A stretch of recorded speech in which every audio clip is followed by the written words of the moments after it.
Hello everyone, कैसे हैं? I hope आप लोग अच्छे होंगे और अच्छी तरह से पढ़ाई कर रहे होंगे। आज हम लोग एक क्वेश्चन छोटा सा है जो आपकी यूपी बोर्ड एग्जाम में त्रिभुज का सवाल है, बहुत बार आया है। कम से कम आपका हर बार एक किसी न किसी सेट में आ ही जाता है क्वेश्चन जो आपको स्क्रीन पे दिख रहा है। ठीक है, इसको हम लोग चुटकियों में जल्दी सॉल्व करते हैं और आप लोग भी अपना एग्जाम की तैयारी अच्छे से करते रहो, क्योंकि आपका पहला पेपर आपका सबका अच्छा गया है। आप लोगों ने बताया था गणित का पेपर आने वाला है, तो कल आपका शायद सामाजिक विज्ञान का पेपर है, इसके बाद आपका साइंस है, फिर आपका मैथ है। तो आप लोग इसकी भी तैयारी अच्छे से करते रहो। आपको किसी न किसी सेट में आपको देखने जरूर मिल जाएगा ये आपका जो सवाल है, और बहुत इंपॉर्टेंट है। इसको हम लोग जल्दी से सॉल्व कर लेते हैं, ठीक है ना। देखो ये सवाल कैसे सॉल्व करेंगे। कह रहा है एक त्रिभुज ABC की भुजा BC पर एक बिंदु D इस प्रकार स्थित है। तो हम क्या बनाएंगे, पहले एक त्रिभुज बना लेते हैं। त्रिभुज क्या ABC है, तो ये आपका एक त्रिभुज ABC है। इसको A देते हैं नाम, इसको B देते हैं, इसको C देते हैं। कह रहा ABC की भुजा कौन सी, BC पर। तो भुजा BC कौन है, आपकी भुजा BC ये है। BC पर एक बिंदु क्या है, आपका D है। तो इस पे हम लोग एक बिंदु क्या मानते हैं, D है। इसको यहाँ से मिला देते हैं। ओके, ये आपका त्रिभुज तैयार हो गया जैसा कोई क्वेश्चन में कहा है। D इस प्रकार स्थित है कि कोण ADC बराबर कोण BAC। हमको ये दिया गया है कि जो कोण ADC है वो कैसा है, आपका ADC मतलब जो आपका ये वाला कोण है, देखो ये ADC जो आपका ये वाला कोण है, ये किसके बराबर है, कोण BAC के, यानी BAC इस वाले कोण के क्या है, ये बराबर है। तो देखना अब इसमें हम लोग यहाँ पे अपना हल करेंगे। अगर इसको हल यहाँ से किया जाए, यहाँ से सोल्यूशन यहाँ पे लिखते हैं हम लोग।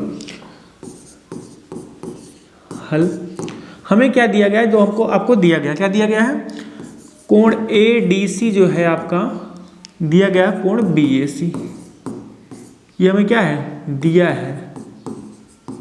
क्या है, क्वेश्चन में दिया है। अब देखो ये आपको दिया गया है, मतलब ये आप कोण छोटा सा है ADC, ये किसके बराबर है, BAC के।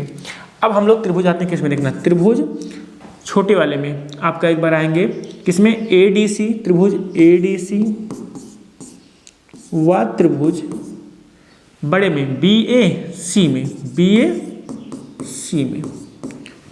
ठीक है ना। छोटे वाले त्रिभुज में और कौन में, इस वाले में और पूरे त्रिभुज में, ठीक है। ADC और BAC में हमको ये चीज तो दिया ही है पहला वाला। अब कोई अगर एक कोण और बराबर कर ले पाए तो हमारा काम हो जाएगा ना, क्योंकि हम लोग फिर क्या लगा देंगे, AA सिमिलरिटी लगा देंगे, मतलब कोण की सर्वांगता की कसौटी से त्रिभुज कैसे होंगे, आपस में समरूप होंगे। देखते हैं हम लोग। अब एक कोण देखना, जो कोण C है, क्योंकि हम छोटे वाले त्रिभुज में बड़े वाले में, जो कोण C है वो किस में है, ADC में भी है और BAC में है, दोनों में है कि नहीं है। यानी हम एक चीज़ यहाँ पे लिख सकते हैं, जो आपका कोण ये आपका हो जाए क्या नाम, ACD कोण, ये चाहे ऐसे लिख सकते हो आपका ACD, ये बराबर होगा किसके कोण BCD के, या BCA के, कोण BCA के। क्यों बराबर होगा, क्योंकि दोनों में कैसे हैं, दोनों एक ही कोण है कि नहीं है, उभय निष्ठ है, दोनों में है कि नहीं ये कोण। अब अगर ये कोण बराबर है, हम लोग क्या लिख सकते हैं यहाँ पे A। देखो एक कोण ये बराबर हो गया, एक कोण ये बराबर हो गया, ये आपका दोनों में कॉमन था, और ये वाला कोण इस कोण के काम आपको दिया ही था, ये वाला कोण इस कोण के बराबर आपको दिया ही था। क्या लिखेंगे, AA समरूपता की कसौटी से, मतलब कोण, ठीक ना, समरूपता की कसौटी से जो आपका त्रिभुज होगा।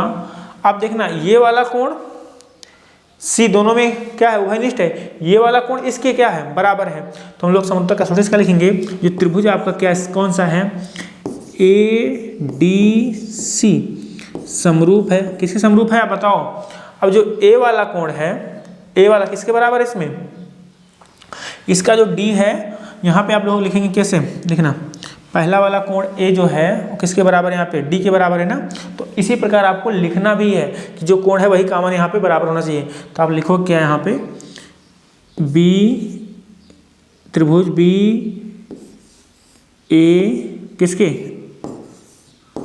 C के, BAC के, क्योंकि जो आपका ADC है ये आपका त्रिभुज है, किस समरूप है त्रिभुज, BA सीखिए। अगर ये समरूप है, समरूप सिद्ध कर दिया हमने ना, तो इससे क्या होते हैं, जो संगत भुजाएं हैं वो क्या होंगी, आपस में बराबर अनुपात में होंगी, होंगी कि नहीं होंगी। क्या लिख सकते हैं आपको, यहाँ पे हमको सीधा करना है CA² बराबर CB इंटू CD। तो अगर इसको हम यहाँ पे करें, इसका लास्ट ले, इसकी फर्स्ट भुजा ले, तो क्या आएगा CA, इसका भी करेंगे, क्या आएगा यहाँ पे CB, जो इसका लेना वही उसका भी लेना है। इसका थर्ड बिंदु ले रहे हैं C और A, इसका भी करेंगे C और B, बराबर होगा इसका दूसरा लेते हैं, मतलब लास्ट और सेकंड लास्ट, तो C और D, इसका भी लास्ट और सेकंड लास्ट बटे में CA, जो इसका लोगे उसका लोगे, और अनुपात आपस में क्या होता है, बराबर होता है भुजाओं का अनुपात। तो क्या आएगा, इसमें क्रॉस अगर गुणा करा दें तो CA गुणे CA क्या हो जाएगा, CA², इधर कितना आएगा CB इंटू CD। यही आपको सिद्ध करना है। ये आप क्या हो गया, आपका यहाँ पे प्रूव्ड हो गया। और बहुत ही इंपॉर्टेंट सवाल है आपकी परीक्षा की दृष्टि से, तो इस सवाल को आप लोग एक बार अच्छे से देख लेना। ये वाला कोण दोनों में क्या दिया था, आपका पहले ही बराबर दिया था। एक कोण दोनों में क्या था, दोनों त्रिभुजों में उभयनिष्ठ था। अगर दो कोण बराबर हो गए, तीसरा तो अपने आप ही बराबर हो जाएगा। यानी ए सिमिलरिटी से त्रिभुजों कैसे होंगे, समरूप होंगे। अगर समरूप होंगे, उनके संगत भुजाओं के अनुपात क्या होंगे, आपस में बराबर होंगे, जो हमने कर दिया। इसके बाद ही आपका जो सिद्ध करना था वो क्या गया, आंसर आपका मिल गया। ये सवाल आपके एग्जाम की दृष्टि बहुत इंपॉर्टेंट है। अगर ऐसे विडियो के लिए आप लोग इस सेशन से, अगर आपको पसंद आया होगा तो आप लोग लाइक से सब्सक्राइब जरूर करना, और ऐसे वीडियो के लिए आप लोग सेशन से जुड़े रहिए हमसे, ठीक ना। मिलते हैं नेक्स्ट वीडियो में, तब तक के लिए आपको ढेर सारा थैंक यू। ओके।